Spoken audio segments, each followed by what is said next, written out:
നമസ്കാരം. മനസാക്ഷിയുള്ള ഏത് മനുഷ്യനെയും വേദനിപ്പിക്കുകയും സങ്കടപ്പെടുത്തുകയും ചെയ്യുന്ന സംഭവങ്ങളാണ് കഴിഞ്ഞ 2 വർഷമായി മണിപ്പൂരിൽ നിന്നും കേൾക്കുന്നത്. 2023 മെയ് മാസത്തിൽ മണിപ്പൂർ ഹൈക്കോടതിയുടെ വിധിയെ തുടർന്നുണ്ടായ കലാപം 250 പേരുടെ ജീവനെടുത്തു എന്നാണ് ഔദ്യോഗിക കണക്ക്. വാസ്തവത്തിൽ 2 ഗോത്രവർഗ്ഗക്കാർ തമ്മിലുള്ള ആ കലാപത്തിൽ കൊല്ലപ്പെട്ടവരുടെ എണ്ണം കൃത്യമായി കണക്കാക്കാൻ കഴിഞ്ഞിട്ടില്ല. വെറും കൊലപാതകമായിരുന്നില്ല അവിടെയൊക്കെ സംഭവിച്ചത്. സ്ത്രീകളെയും കുട്ടികളെയും ബലാത്സംഗം ചെയ്തും ഹീനമായി കൊലപ്പെടുത്തിയും വീടോടുകൂടി ചുട്ടുകരിച്ചുമൊക്കെയാണ് പ്രതികാരാഗ്നി അവിടെ പടർന്നത്. കലാപത്തിൽ കൊല്ലപ്പെട്ടവരിൽ ഭൂരിഭാഗവും കുക്കികൾ എന്ന് വിളിക്കുന്ന ക്രൈസ്തവ ഗോത്രവർഗത്തിൽപ്പെട്ടവരായിരുന്നു. അതുകൊണ്ട് തന്നെ രാജ്യത്തെ ക്രൈസ്തവ ന്യൂനപക്ഷങ്ങളെ കേന്ദ്ര സർക്കാർ വേട്ടയാടി ഇല്ലാതാക്കുന്നു എന്ന ഒരു നരേറ്റീവ് വളർത്തിയെടുക്കാൻ, അത് ആഗോള വ്യാപകമായി പ്രചരിപ്പിക്കാൻ ഈ സംഭവത്തെ ഉദ്ധരിച്ചുകൊണ്ട് പ്രതിപക്ഷത്തിന് സാധിച്ചു. കോൺഗ്രസും CPM മുസ്ലിം സംഘടനകളുമൊക്കെ ക്രൈസ്തവരുടെ രക്ഷകർ ചമഞ്ഞുകൊണ്ട് രംഗത്ത് വന്നു. ഈ സംഭവം വിശദീകരിക്കാനോ വിശ്വസനീയമായ രീതിയിൽ അവതരിപ്പിക്കാനോ പോലും കേന്ദ്ര സർക്കാരിന് സാധിച്ചില്ല. വാസ്തവത്തിൽ ഇതൊരു വർഗീയ കലാപമല്ല, വംശീയ കലാപമാണ് എന്ന് മുംബൈ ആർച്ച് ബിഷപ്പ് പോലും തുറന്നു പറഞ്ഞിട്ടും അങ്ങനെയല്ല, ഇത് വർഗീയ കലാപമാണ്, മതവിരോധം തീർക്കുന്നതാണ് എന്ന നരേറ്റീവിന് തന്നെ മുൻതൂക്കം കിട്ടി. ഈ മുൻതൂക്കത്തിന് പ്രധാന കാരണം മണിപ്പൂർ ഭരിച്ചിരുന്ന BJP സർക്കാരിൻ്റെ പക്ഷപാതിത്വമായിരുന്നു. രാഷ്ട്രീയമായി മെയ്ത്തികൾക്കൊപ്പം നിൽക്കുന്നതായിരുന്നു മണിപ്പൂരിലെ BJPക്ക് നല്ലത്. കാരണം മെയ്ത്തികൾക്ക് ഭൂപ്രദേശം കുറവാണ്. കുന്നുകളും താഴ്വാരങ്ങളും നിറഞ്ഞ ഭൂപ്രദേശമാണ് മണിപ്പൂരിലേത്. കുന്നുകളാണ് ഭൂവിസ്തൃതിയിൽ മുമ്പിലെങ്കിലും ജനസംഖ്യ കുറവാണ്. താഴ്വാരത്തിലാണ് ജനസംഖ്യ കൂടുതലുള്ളത്. അതുകൊണ്ട് തന്നെ കൂടുതൽ ആളുകൾ തിങ്ങിപ്പാർക്കുന്ന താഴ്വാരത്തിലാണ്. താഴ്വാരത്തിൽ താമസിക്കുന്നവരിൽ മഹാഭൂരിപക്ഷവും മെയ്ത്തി വിഭാഗത്തിൽപ്പെട്ട ഹിന്ദു വിശ്വാസികളാണ്. അതേസമയം കുന്നുകളിൽ താമസിക്കുന്നവരിൽ ഭൂരിഭാഗവും കുക്കി വിഭാഗത്തിൽപ്പെട്ട ക്രൈസ്തവരും. അതുകൊണ്ട് തന്നെ കൂടുതൽ നിയമസഭാ സീറ്റുകൾ മെയ്ത്തികൾക്ക് വന്നത് സ്വാഭാവികമാണ്.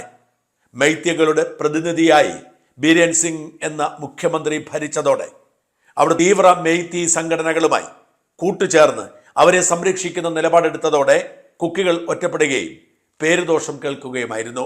കുക്കികൾക്ക് ബർമീസ് ഭീകരരുമായി ബന്ധമുണ്ടെന്നും രാജ്യം വിട്ട് മറ്റൊരു രാജ്യമുണ്ടാക്കാനുള്ള ശ്രമത്തിൻ്റെ ഭാഗമാണ് തുടങ്ങിയ ആരോപണങ്ങളൊക്കെ ഉയർന്നെങ്കിലും കൊല്ലപ്പെട്ടവരിലേറെയും കുക്കികളായത്.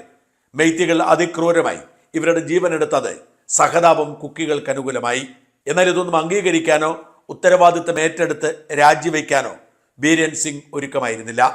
മണിപ്പൂരിലെ കലാപം ലോകത്ത് മുഴുവൻ ദോഷമുണ്ടാക്കുന്നു. മാത്രമല്ല രാജ്യത്തെ ന്യൂനപക്ഷ വോട്ടുകൾക്ക്, പ്രത്യേകിച്ച് ക്രൈസ്തവ വോട്ടുകൾക്ക് വലിയ ക്ഷീണമുണ്ടാക്കും എന്ന ആശങ്ക കേന്ദ്ര നേതൃത്വത്തെയും ബാധിച്ചു. ഇക്കഴിഞ്ഞ ലോക്സഭാ തെരഞ്ഞെടുപ്പിൽ BJPക്കുണ്ടായ തിരിച്ചടികളിൽ പ്രധാനപ്പെട്ട കാരണം മണിപ്പൂർ കലാപം തന്നെയായിരുന്നു. പ്രധാനമന്ത്രി അവിടേക്ക് തിരിഞ്ഞു നോക്കിയില്ല എന്ന ആക്ഷേപം, ബീരൻ സിംഗ് എന്ന മുഖ്യമന്ത്രി കലാപകാരികളെ പിന്തുണച്ചിട്ടും നടപടിയെടുക്കുന്നില്ല എന്ന ആക്ഷേപമൊക്കെ BJPക്ക് തിരിച്ചടിയായി. NDA സഖ്യകക്ഷികൾ പലതും മണിപ്പൂർ കലാപത്തിന് പേരിൽ BJPയെ ഉപേക്ഷിച്ചു. എന്തിനേറെ മണിപ്പൂരിലെ BJPക്കുള്ളിൽ തന്നെ ബീരൻ സിംഗിനെതിരായ ശബ്ദമുയർന്നു.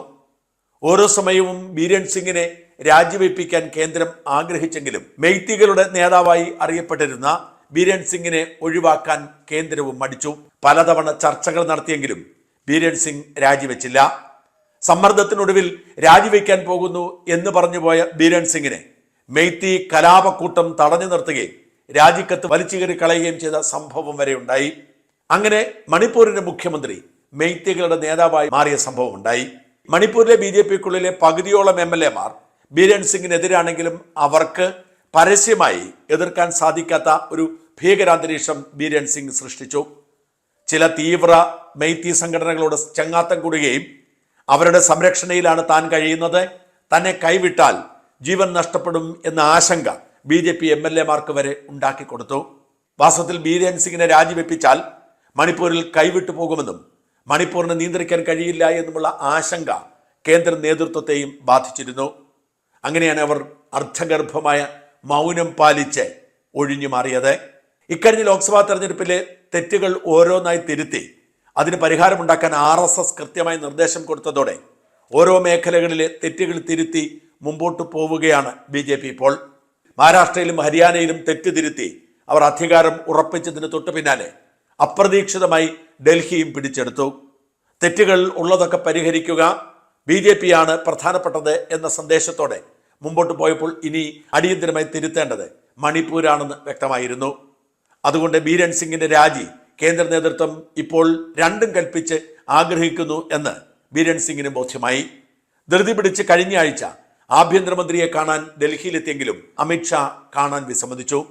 രണ്ടാം വട്ടം എത്തി അമിത്ഷായുമായും BJP പ്രസിഡന്റ് JP നഡ്ഡയുമായി 2 മണിക്കൂറോളം ചർച്ച നടത്തിയതിനൊടുവിൽ രാജിക്ക് സമ്മതിക്കുകയായിരുന്നു ബീരൻ സിംഗ് മനസ്സില്ല മനസ്സോടെ.